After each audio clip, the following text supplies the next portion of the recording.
रखी बापू दा ते अपना ख्याल वे, रहू मेरी अरदास तेरे नाल वे। रखी बापू दा ते अपना ख्याल वे, रहू मेरी अरदास तेरे नाल वे। एह कौम है पंजाबियां दी वखरी, जड़ा सने लै जू पट के। हो कणकां नूं पानी वे मैं आप लाऊंगी, वे तू दिल्ली विच खड़ा रही डट के। कणकां नूं पानी वे मैं आप लाऊंगी, वे तू दिल्ली विच खड़ा रही डट के। कणकां नूं पानी वे मैं आप लाऊंगी, वे तू दिल्ली विच खड़ा रही डट के। ये है पंजाबी गायिका रुपिंदर हांडा, जो बारी बारी जाकर किसानों के धरने पर पहुंचकर उन्हें समर्थन दे रही हैं और किसानों पर बने गीत गाकर उनका हौसला बढ़ा रही हैं। अब रुपिंदर हांडा एक बार पलवल पहुंची हैं, जहां किसान 4 दिसंबर से धरने पर बैठे हैं। पिछले एक सप्ताह से किसान यहां पर क्रमिक भूख हड़ताल पर बैठे हैं, जिसका समर्थन करने सिंगर रुपिंदर हांडा पहुंची और इस दौरान उन्होंने एक ऐसे गाने के बारे में भी जानकारी दी जिसमें आंदोलन पर गए पुरुषों के लिए उनके घरों की महिलाएं संदेश दे रही हैं। आज गाना एक मेरा रिलीज़ होने वाला है, जो स्पेशली लेडीज़ के लिए जो घरों में पीछे बैठी हैं, जिन्होंने बहुत ही हल्लाशेरी देकर अपने हस्बैंड, अपने बेटे, अपने बच्चों को यहाँ पर भेजा है। उनको ये गाना डेडिकेट कर रही हूँ, क्योंकि आज वो अपना घर भी संभाल रही हैं और अपनी ज़मीनें भी संभाल रही हैं। तो वो 2 काम इकट्ठे कर रही हैं, रिस्पॉन्सिबिलिटी संभाल रही हैं। तो ये गाना उनके लिए, गाने का नाम है हल्लाशेरी। तो उसकी मैं 2-4 लाइनें आपको। रखी बापू दा ते अपना ख्याल वे, रहू मेरी अरदास तेरे नाल वे।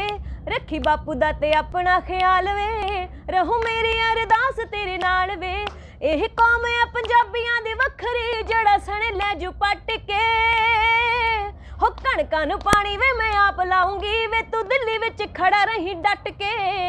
कणकां नूं पानी वे मैं आप लाऊंगी, वे तू दिल्ली विच खड़ा रही डट के। हिंदी में भी है ना शायद आपका ये नहीं, कल मैं जब गाज़ीपुर मंच पे थी तो मुझे सबने बड़ी रिक्वेस्ट की कि आप हिंदी में कुछ सुनाइए। तो मैंने वहाँ से प्रॉमिस किया कि मैं अगली बार जब आऊँगी तो एक हिंदी में भी गाना किसानी आंदोलन को समर्पित करूँगी और बहुत जल्दी हिंदी गाना भी सुनाऊँगी। अभी नहीं है?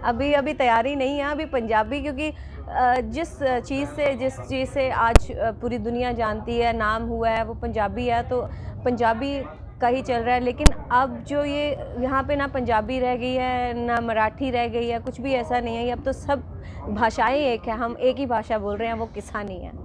तो आज केंद्र के मंत्रिमंडल के साथ में किसानों की बैठक होने जा रही है और शायद अंतिम दौर की वार्ता है। कितनी उम्मीद है आपको? जी, मुझे कोई उम्मीद नहीं है। मैं अब तक कोई निष्कर्ष नहीं निकला है, कोई कंक्लूजन नहीं निकला है। मुझे लगता है कि सिर्फ बुलाते हैं, टाइम वेस्ट करते हैं, बातचीत का कोई भी नतीजा नहीं निकलता है। इस बार भी वही होने वाला है। ये जो लड़ाई है वो 2 महीने की या 3 महीने की नहीं है, ये लंबी लड़ाई है, क्योंकि वो भी एक तरह से अकड़ कर बैठे हैं कि हमने भी नहीं मानना है। वो किसानों पे डाल रहे हैं, किसान नहीं बीच की बात करते हैं। सरकार चाहती है कि कुछ बीच की बात निकल के आए, वो किसानों को मंजूर नहीं है, क्योंकि हमेशा इस मौजूदा सरकार ने तानाशाह रवैया अपनाया। हमेशा एक तानाशाह रवैये से हर चीज़ को थोपने की कोशिश की है, चाहे वो नोटबंदी थी, चाहे वो कश्मीर का मुद्दा था। हर चीज़ को एकदम से वो लागू कर देते थे, घोषित कर देते हैं, और ये मानना पड़ेगा।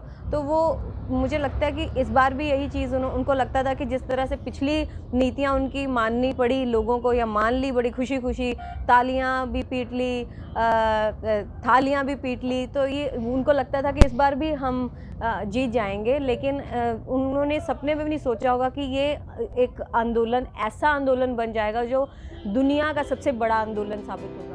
बता दें कि किसानों और केंद्र सरकार के बीच हुई तीसरे दौर की बातचीत में 2 मुद्दों पर समझौता हो गया है और बाकी के 2 मुद्दों पर 4 जनवरी को बातचीत होनी है। किसान यूनियनों ने जरूरी इस बैठक के बाद नरमी दिखाई है, मगर किसान अभी भी जस के तस डटे हुए हैं। उनका कहना है कि अपनी मांगे मनवाने के बिना वो हिलने वाले नहीं हैं। हमारे यहाँ पर एक खापों का सिस्टम है, पालों का सिस्टम है। तो हमारे यदि आज ये मामला हल नहीं हुआ तो इतवार को हमारे बामन पाल के जो जेलदार हैं, अरुण जेलदार जी, उनकी अध्यक्षता में आने वाला जो इतवार है, वहाँ पर तमाम बामन पालों के और खापों के जो हमने चौधरी बुलाने का उन्होंने एक फरमान जारी किया है और उनसे निवेदन किया था सभी पालों के पंचों ने कि आप बामनपाल के सरपंच हो, इसलिए आप कॉल करो। तो उन्होंने निमंत्रण तैयार कर लिया है।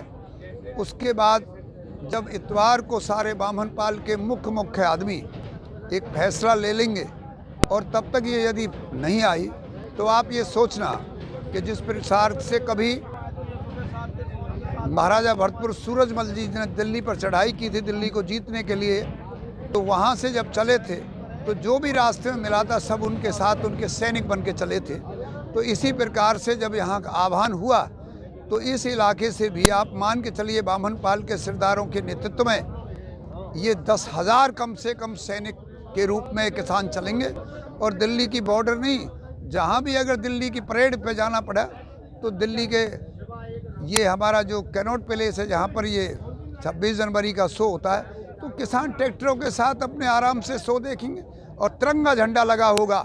उस समय ये पता चलेगा कि वास्तव में आज देश प्रेमी कौन है, उनको रोकता कौन है, कि उस पर क्या छापा लगाया जाएगा। लेकिन किसान तिरंगा झंडा लगा करके ट्रैक्टरों से लाइन लगा करके 26 जनवरी की परेड में देखना चाहेगा। केंद्र सरकार पर अविश्वास जताते हुए किसानों ने आंदोलन को लेकर अगली योजना बना ली है, जिसके तहत लाखों की संख्या में दिल्ली पहुंच कर के कनॉट प्लेस पहुंचकर गणतंत्र दिवस की परेड देखने जाएंगे। उसके लिए पलवल की 52 सालों से कम 1000 किसान अपने अपने ट्रैक्टरों पर तिरंगा झंडा लगाकर गणतंत्र दिवस की परेड के लिए कनॉट प्लेस पहुंचेंगे।